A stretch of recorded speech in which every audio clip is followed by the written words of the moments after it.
Bakunzi ba CANAAN TV, n'umunezero kandi gusura guhura namwe ngo tuganire ijambo ry'Imana. Ariko imbere ko dutangura kuganira reka dusenge. Ndarinahaza data wa twese umuremyi w'ijuru n'isi, ndarinahaza Kristo umwami wacu yanesheje urupfu na kuzimu.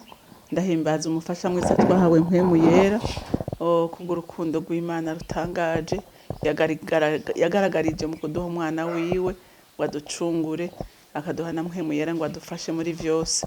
N'ubu rero mpemu yera ndakwiyambaje ukomeze kubana natwe no kutugirira neza muri vyose. Ushimagizwe kandi wubahwe muri vyose na hose mu izina rya Kristo Yesu umwami wacu dusenze twizeye kuvyumvise. Amen, amen.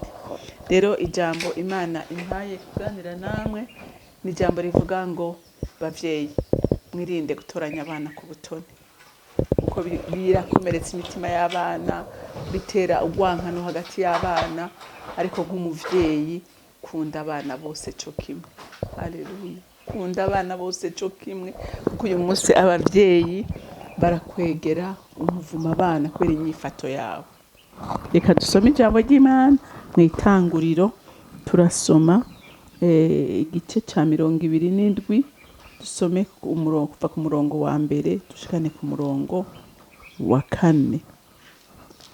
Haravuga ngo Isaka ashaje, amaso yiwe asigaye abona ibyigigi, ahwihwisha gusa. Ahamagara imfura yiwe Esawu ati, ewe mwana wanje. Aritaba ati, sabwe. Aramubwira ati, raba ndashaje, sinzi umunsi urupfu ruzompitana. Noneho rero niwakire ibyo uhigisha isaho yawe yo guhiga n'umuheto wawe, ugende mu ishamba uhige undonderera akanyama, uheze uteke zishe gose nk'izo nsanzwe nkunda, unzanire nge mbone kuguhezagira ntarapfa. Hanyuma reka tumanuke tubandanye no ku murongo wa 5. Rebeka yumviriza ibyo Isaka abarira Esawu umwana wiwe. Nuko Esawu aja mu ishamba kurondera icyo ahiga ngo akizanire se. Maze Rebeka abarira Yakobo umwana wiwe ati, numvise so abarira Esawu mukuru wawe ngo agenda amuzanira icyo ahize, amutekereze icumbe arye amuhezagire imbere y'Uhoraho atarapfa. Nuko rero umwana wanje, niwumve ibyo nkubarira. Genda mu mukuku unzanire amasuguru y'impene 2 meza, nanje ndonderere so ndamutekereze ishe gose nk'izasanzwe akunda. Nawe uheze uzishire so arye kugira ngo aguhezagira atarapfa. Yakobo yishura Rebeka nyina wiwe ati, raba Esawu mukuru wanje n'umuntu yakatse ibyoya, nanje umubiri wanje urasenye.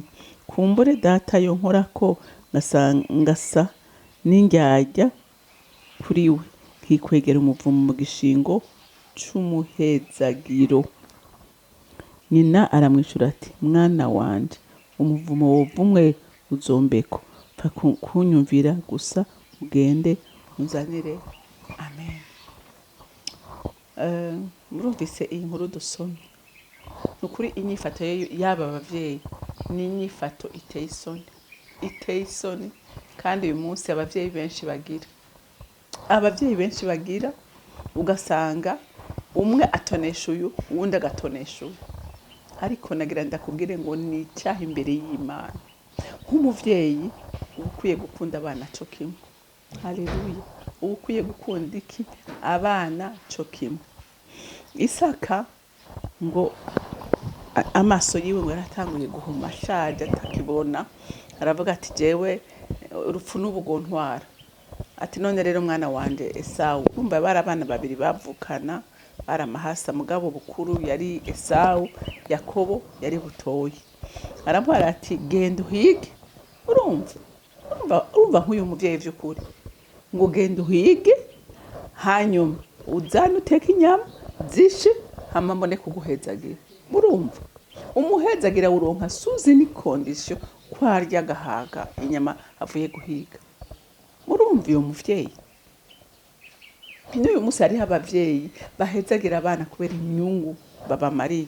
Akavuga ati, uyu mwana niwe akwiye kubasamuragwa kubera niwe afise ikashi, niwe nikorako, niwe angirira byose, niwe.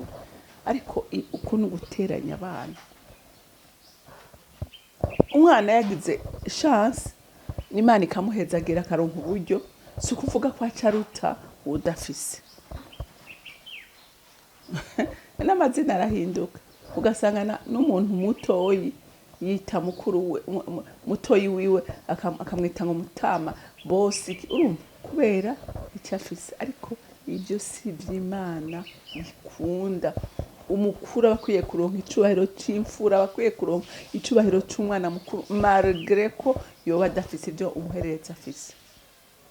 Ntucu favoriza ufise ngo hari hugiriya neza. Rero papa aravuga ngo genda uhige kugira uze ndaguhezagira, ubanze unzanire inyama mbanze nge mpage mbone kuguhezagira. Nyina nawe aba aravyumvise, ariko arabimubwira, acabwira Yakobo, kuko Yakobo yari umwana yagumana na nyina, amufasha ibikorwa vyo muhira, mu mirima, mu nzu iki. Aravuga ati no, umuhezagira ukwiye kuja kuri Yakobo. Ati rero we genda uje mw'iraro uzane amasuguru abiri y'impene, uzane amasuguru abiri y'impene, uzane tuyabage, hanyuma ucudishira papa waguhezagira. Yakobo aranagira n'ubwoba ati mama, papa niyanyumva kuko ndazi ko aza kumenya, kuko ntitumeze kumwe na Esawu. Esawu afise ubwoya, je nta bwoya mfise. Ati araza kunkorako agire yumve ko atari jewe, kandi arambuma, kandi umuvuma aza kumvuma uraza kunkurikira.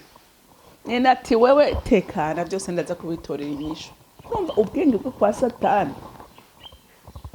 Ati ndaza gufata ubwoya bw'impene ndabugushire aho ushobora gukora, hama ndakwambike n'impuzu za mukuru wawe ntaza kubimenya. Murumva abo bavyeyi babiba imbuto mbi mu bana babo. Nyina yabigenjeje uko n'umuhungu wewe Yakobo aranyarutsa arateka, umuhungu atigenda amwambika n'impuzu za mukuru, tigenda umushire so aguhezagira. Se aranavyumva ati iri jwi ko rumva rijya Yakobo, atigira hino ndagukoreka, akamukorako akamwimotereza, akumva afise ubwoya, akumva afise akamoto ka Esawu, arazazanirwa maramuhezagira. Icabaye ni giki? Esawu ashitse agateka, umva no mu ruho yagize mu guhiga, akaza agateka ashiriye se. Ati mwana, ati ntumbwire kuri Esawu. Ati rero Yakobo yaguciyemo, namaze gutanga umuhezagiro, nta n'ikintu nsigaranye. Esawu arababara, ararira, ararira, aravuga ati uko biri kose ndamwica byanka byakunda, ntishobora kubyemera. Amaze kungunga incuro zibiri zose sinshobora kubyemera. Urumva bivuye kurinde, bivuye ku bavyeyi batoranya abana ku butoni. Rero bavyeyi, aya majambo tuba dusoma ngaha muri Bibiliya si kugira ngo tuyumvirize twumve ngo ni histoire yabaye ku bantu bo muri Isirayeli, oya. Aya majambo natwe ni kugira ngo atwigishe mu buzima bwacu. Imana ntikunda ko dutoranya abantu ku butoni, nkuko nayo idatoranya abantu ku butoni, natwe ntidukwiye gutoranya ku butoni abana bacu. Umwana ukwiye kumuha ikibanza kimukwiriye nk'umwana wakuye mu nda. Mugabo ntuhe ikibanza umuntu kubera uburyo afise, ntumutoneshe kubera ibyo agukorera. Mu mategeko y'Abanyisirayeli imfura niyo yabasamuraga, ariko nyina kubera yakunda Yakobo aravuga ati no, Yakobo niwe akwiye kubasamuragwa, niwe azonyorohereza, niwe nzobwira ibintu akayumva ko n'ubundi asanzwe ari we mwana amba hagufi. Muravyumva ivyo bintu? N'uyu munsi hari abavyeyi bameze uko, ariko ndakwinginga kubw'imbabazi z'Imana, reka guteranya abantu, reka gusiga umuvumo mu bana. Byabaye bibi mu bana ba Isaka.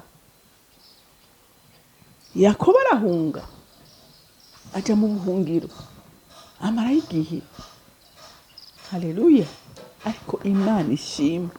Imana ishimwe ko mu nyuma yatahuye akamenya ko mu ijuru hari Imana yuzuye imbabazi n'urukundo. Amenya ko hari mu ijuru hari Imana ibabarira kandi Imana ihindura amateka. Arasenga Imana, araswana n'Imana, arasenga. Imana imuhindurira izina. Naho uyu munsi imbuto wabivye nta ngorane ishobora kuba ari mbi, ariko hari Imana ihindura. Hari Imana ihindura amateka, hari Imana ihindura amazina, hari Imana ihindura ibihe. Garuka ku Mana, unasaba imbabazi abana. Niba hari imbuto wabivye mbi, ubahamagare ubasaba imbabazi, hama babwire uti bane banye ndifuza ko ibintu bisubira ku rutonde. Birashoboka. Umwami wacu aracicaye ku ntebe y'imbabazi, ntaricaye ku ntebe y'urubanza, aracicaye ku ntebe y'imbabazi. Imbabazi ziwe zirahari ku muntu wese. Rero Imana yo mwijuru ibampetsagirire. Mwami wanje, Mana yanje, nukuri sigira amajambo akwiye kugushima. Uzuye imbabazi, uzuye urukundo. Nico gituma abantu bose bakwiye kukwegera badafise ubwoba, kuko ntawo gupfa hari imbere yawe. Mwami wanje, uhora uteze ibiganza bitegeye ko bakuza ko bose. None ndasenze ngo umuco w'Imana urasire abavyeyi bitwara nabi bagateranya abana, baguhindukire nawe batabare kandi batunganiriza ibintu neza, kuko ndabizi neza ko umugambi wawe udufitiye ni mwiza gusa. Mana shimagizwa kandi wubahwe muri byose na hose, mu izina rya Kristo Yesu senze nizeye ko byumvise. Amen.